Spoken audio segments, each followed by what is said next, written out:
Chapter 14. Ye are the children of the Lord your God. Ye shall not cut yourselves, nor make any baldness between your eyes for the dead. For thou art an holy people unto the Lord thy God, and the Lord hath chosen thee to be a peculiar people unto himself above all the nations that are upon the earth. Thou shalt not eat any abominable thing. These are the beasts which ye shall eat, the ox, the sheep, and the goat, the hart, and the roebuck, and the fallow deer, and the wild goat, and the pygarg, and the wild ox, and the chamois, and every beast that parteth the hoof, and cleaveth the cleft into two claws, and cheweth the cud among the beasts, that shall ye eat.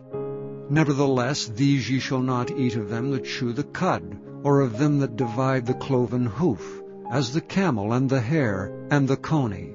For they chew the cud, but divide not the hoof, therefore they are unclean unto you. And the swine, because it divideth the hoof, yet cheweth not the cud, it is unclean unto you. Ye shall not eat of their flesh, nor touch their dead carcass. These ye shall eat of all that are in the waters. All that have fins and scales shall ye eat. And whatsoever hath not fins and scales ye may not eat. It is unclean unto you. Of all clean birds ye shall eat.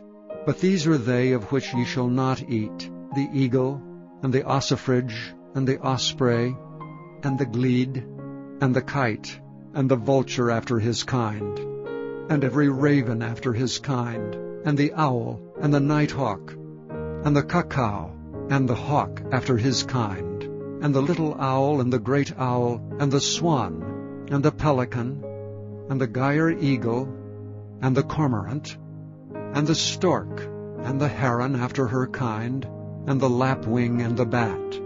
And every creeping thing that flieth is unclean unto you. They shall not be eaten. But of all clean fowls ye may eat. Ye shall not eat of anything that dieth of itself. Thou shalt give it unto the stranger that is in thy gates, that he may eat it, or thou mayest sell it unto an alien. For thou art an holy people unto the Lord thy God. Thou shalt not seethe a kid in his mother's milk. Thou shalt surely tithe all the increase of thy seed, that the field bringeth forth year by year. And thou shalt eat before the Lord thy God in the place which he shall choose to place his name there, the tithe of thy corn, of thy wine, and of thine oil, and the firstlings of thy herds and of thy flocks, that thou mayest learn to fear the Lord thy God always. And if the way be too long for thee, so that thou art not able to carry it, or if the place be too far from thee, which the Lord thy God shall choose to set his name there, when the Lord thy God hath blessed thee, then shalt thou turn it into money, and bind up the money in thine hand, and shalt go unto the place which the Lord thy God shall choose. And thou shalt bestow that money for whatsoever thy soul lusteth after, for oxen, or for sheep, or for wine, or for strong drink, or for whatsoever thy soul desireth.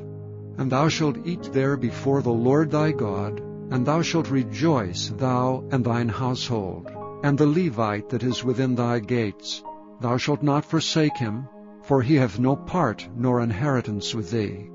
At the end of 3 years thou shalt bring forth all the tithe of thine increase the same year, and shalt lay it up within thy gates. And the Levite, because he hath no part nor inheritance with thee, and the stranger, and the fatherless, and the widow which are within thy gates, shall come, and shall eat and be satisfied, that the Lord thy God may bless thee in all the work of thine hand which thou doest.